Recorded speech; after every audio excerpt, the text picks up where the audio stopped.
Ça va être l'été, on va parler maillot de bain, mais surtout, on va reparler d'un truc que j'adore, du fil!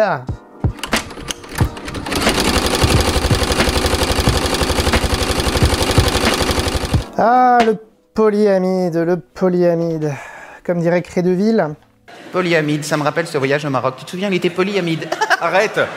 Non, pour parler plus sérieusement, hein, c'est un textile qu'on retrouve aujourd'hui partout. On estime à peu près qu'en moyenne, il y a 25% de la production textile qui est faite en matière polyamide. Donc que ce soit aussi bien dans le vestimentaire, les vêtements de sport, les maillots de bain, bien entendu, comme évoqué, mais aussi dans l'industrie. Alors moins dans l'industrie chimique, parce que ça résiste pas très bien aux acides, ni même dans tout ce qui va être sport ou endroit où il va y avoir de la chaleur, parce que ça fond. Et si ça fond, bah, ça peut venir provoquer des dégâts plus importants sur la peau. Mais sinon, c'est un textile qu'on retrouve un petit peu partout, dans l'industrie, hein, dans l'automobile, et donc un petit peu moins peut-être en chimie. Et encore. C'est un tissu qui a de nombreuses caractéristiques. Il est très intéressant. Clairement, sinon on ne le verrait pas partout.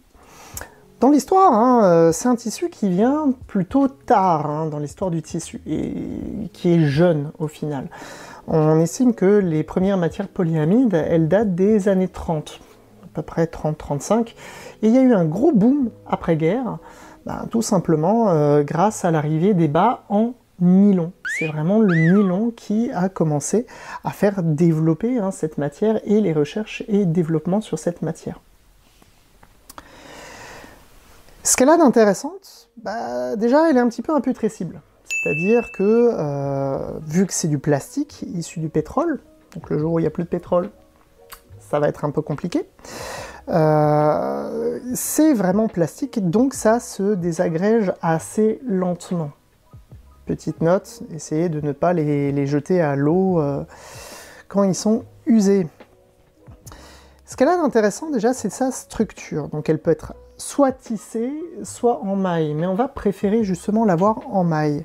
Et c'est une maille qu'on appelle bi-extensible ou bi-stretch. Qu'est-ce que ça veut dire?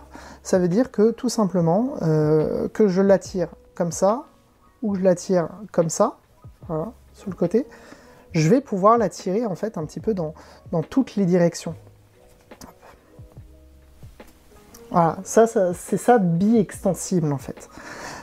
Ce qui est bien avec ce côté bi-extensible, c'est que du coup, ça peut très facilement épouser les formes, et ce, sans s'abîmer. Là, avec ma main, je peux vraiment le tirer, voilà, c'est quelque chose qui vraiment peut se déformer, mais qui aussi revient. Ça, c'est grâce à deux choses. La première, c'est l'élastane.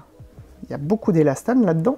Il y a entre 12 et 25%. Alors dans le commerce, vous allez plus trop trouver des choses qui vont être entre 10 et 18%. Mais sinon, dans l'industrie textile, il y a à peu près 12% d'élastane dans des polyamides comme ça. L'autre raison, c'est aussi dû à sa structure. Là, celui-là, il est maillé, c'est un tricot, et la plupart des tissus, un stretch comme ça en polyamide, ils sont tricotés, ils ne sont pas tissés. On en trouve des tissés, mais ça reste rare. Par contre, ce qui est intéressant, c'est que cette structure, elle est indémaillable, ou non démaillable. Qu'est-ce que ça veut dire? Pour ça, il me faut un accessoire. Voilà un de mes vieux pulls.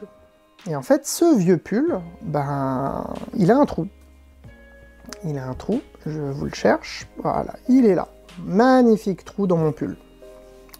Donc bon, je l'ai ramené pour faire une broderie. Mais ce qui est intéressant, c'est que si maintenant je prends mon trou, déjà on voit que le tissu y roule, mais aussi que je peux tirer les mailles, je peux agrandir mon trou.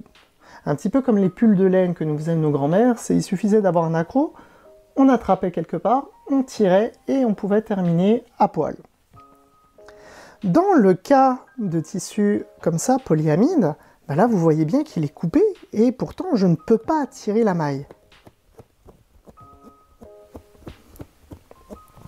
C'est ça, être indémaillable. Résultat, quand il y a un accroc quelque part, il reste quand même en forme, il ne va pas se défaire.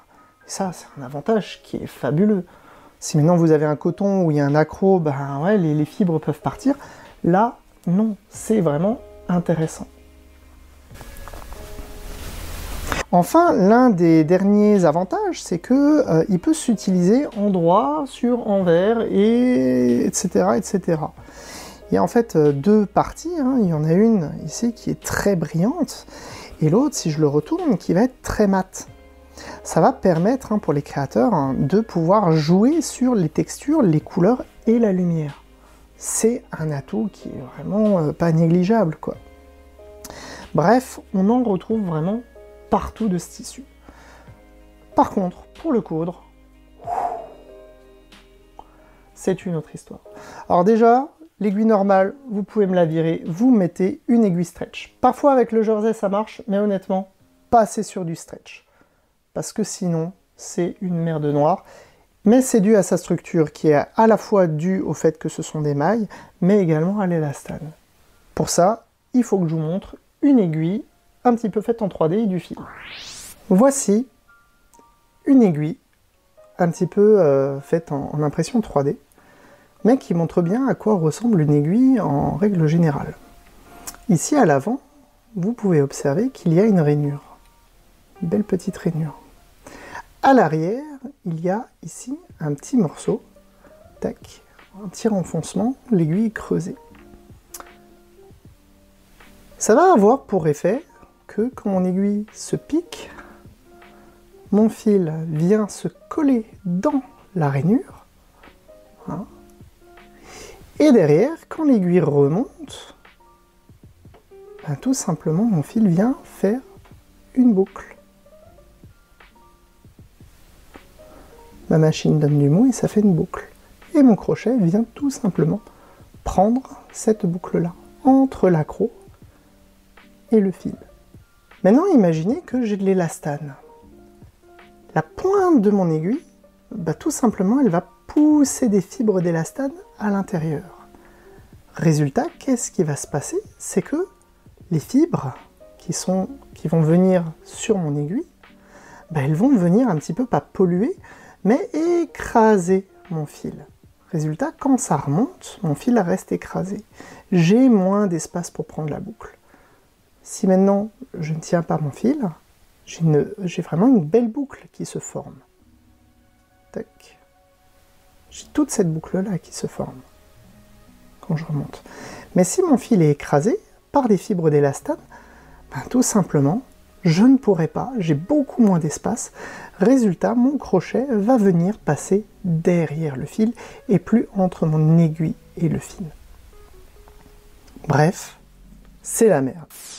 Bref, à cause de ça, c'est compliqué en fait d'utiliser une aiguille normale. Une aiguille stretch ou jersey, on va d'abord commencer par le jersey, elles ont en fait un arrondi.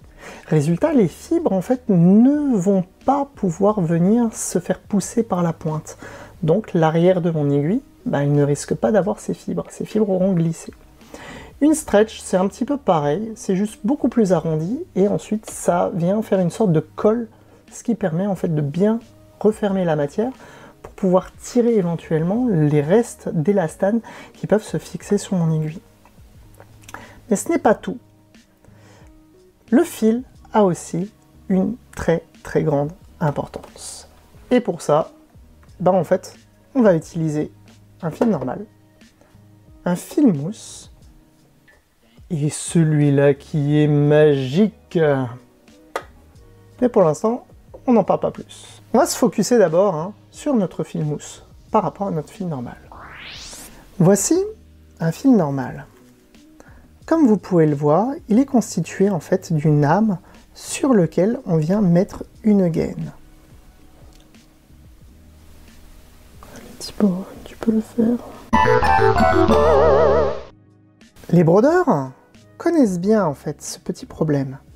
Pourquoi? Parce qu'on peut venir facilement dissocier l'âme de la gaine et ça vous fait ce que certains appellent un mille-pattes. Ici, en fait, tout simplement, on a dissocié l'âme et la gaine remonte. C'est ce qu'on appelle un effet chaussette. il y aura une vidéo à ce sujet un autre jour. Le fil mousse, lui, il ne va pas avoir ce problème. Il est fait en forme de fibre. Résultat, quand on vient tirer une fibre, on voit tout de suite l'aspect mousseux de ce fil. Il est fait de plus de fibres. Là où un fil normal a plusieurs brins au correspond, c'est tout simplement du fil qui va être tressé. Il est très difficile pour un fil tressé d'enlever l'âme de la gaine. L'âme d'un fil correspond, en général, elle est faite de plusieurs fibres, un petit peu comme un fil mousse. Mais la gaine, elle, reste relativement fixe. On ne pourra pas aller plus loin, je crois. Le fait d'avoir un fil mousse, c'est quelque chose qui va être assez intéressant. Pourquoi? Parce que le fil mousse, du fait que c'est plusieurs fibres, en fait, elles peuvent travailler. Mais aussi, en général, c'est polyester aussi. Là où quand on a un fil correspond, il peut y avoir un petit peu de coton. Résultat, le fil mousse va être plus intéressant pour pouvoir travailler en fait les polyamides. Mais ce n'est pas tout, parce que la couture aussi va avoir quelque chose d'important. Et pour ça, on va tester sur une Elna. Ce qu'on va faire, c'est on va effectuer différents types de couture sur notre échantillon. Alors je vous l'ai épargné, mais j'ai déjà la couture avec une surjeteuse. Ça reste le best. Encore une fois, ma maille, elle peut venir faire un petit peu tout et n'importe quoi. On va comparer justement nos fils avec différents types de couture. Nous allons sur notre échantillon effectuer différents types de couture. Nous allons comparer en fait une couture point droit, une couture zigzag léger, zigzag large, point spécial et faux surjet. On va commencer avec notre fil classique.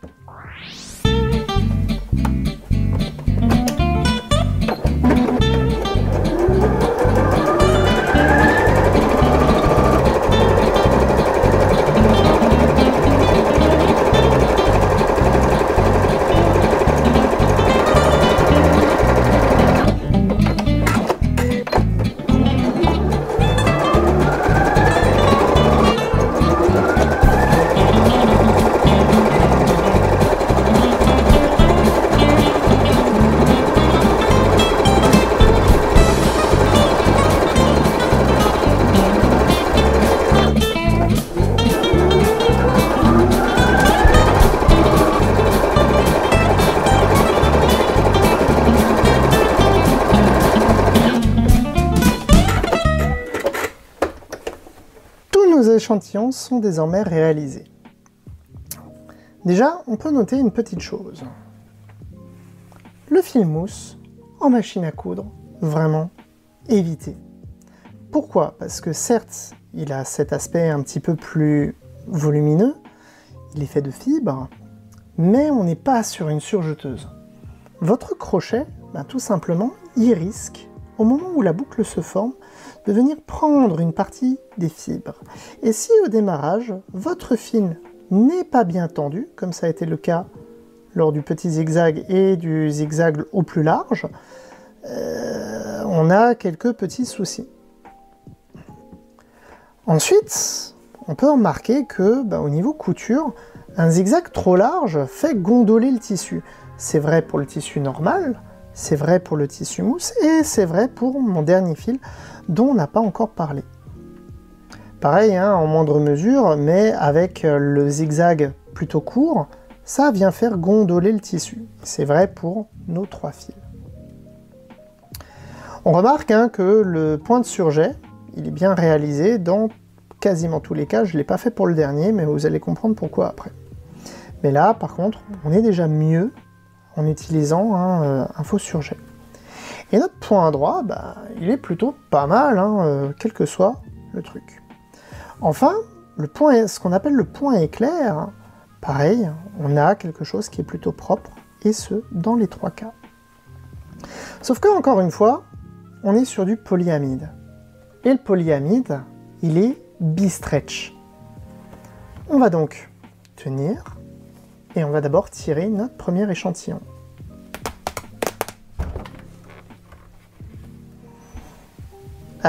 il y a peut-être eu des soucis. On va tirer avec le fil mousse.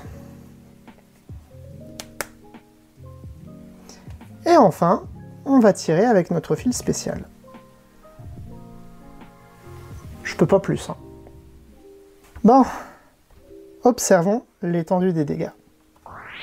Sur notre fil normal, on peut remarquer que le point droit, il a très vite cassé à plusieurs endroits. Le zigzag léger, à 3 hein, au début ou à 2, pareil, à certains endroits, il s'est mis à casser aussi. Notre zigzag classique, au plus large, lui par contre, il a une bonne tenue. Enfin, notre point faux surjet, lui était pas mal. Et surtout, voilà, on va le refaire hein, sur le petit dernier, hein, celui qui est là. Le point éclair, il n'a pas eu de casse non plus. Il n'a pas eu de casse du tout. Concernant le fil mousse, on a exactement les mêmes résultats. Sur le point droit, on peut voir qu'il se brise. Sur le zigzag léger, pareil, il a eu lui aussi plusieurs sautes. Sur le zigzag classique, au plus large, rien. Et sur le faux surjet, rien. Enfin, sur le point éclair, pas de problème. Et notre dernier fil. Notre dernier fil, c'est assez surprenant parce que sur le point droit, il ne s'est rien passé, il n'y a pas eu de casse. Sur le zigzag léger non plus.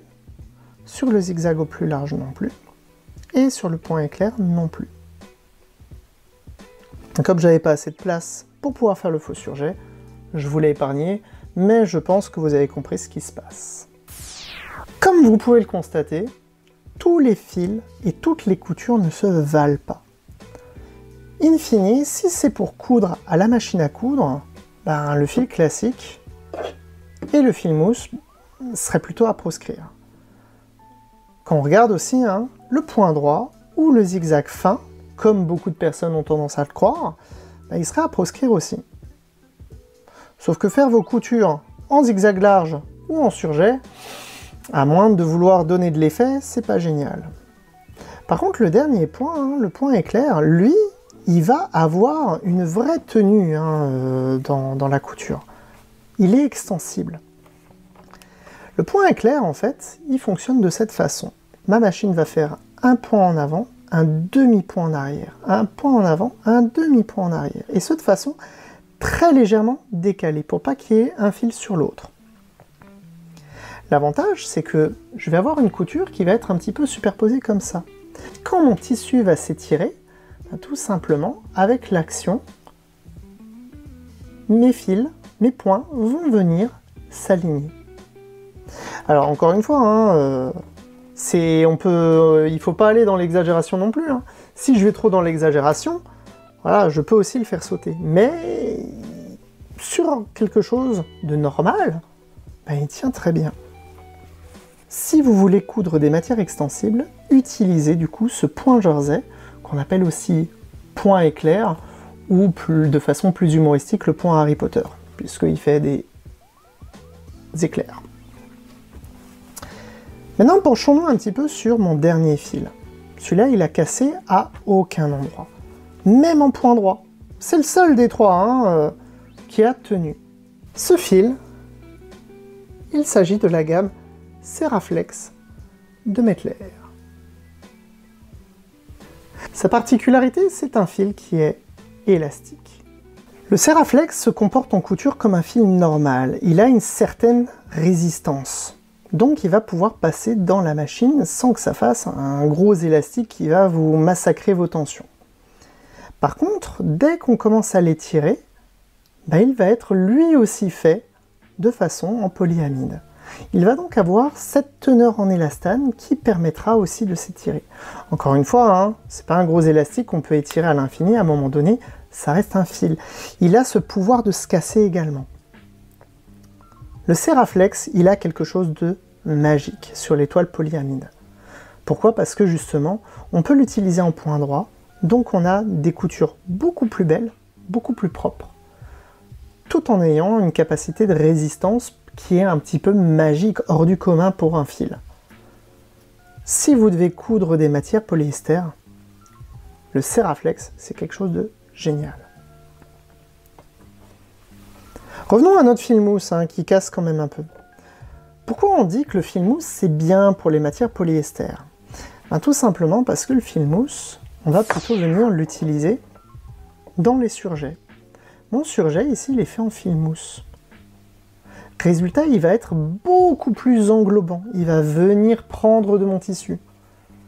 Après, le surjet, encore une fois, la surjeteuse, voilà, c'est ce qu'il faut pour coudre ce genre de matière, tout en mettant des aiguilles stretch. Je vous vois les deux du fond qui vont mettre des aiguilles normales et qui vont venir me voir en me disant « Elle saute des points ».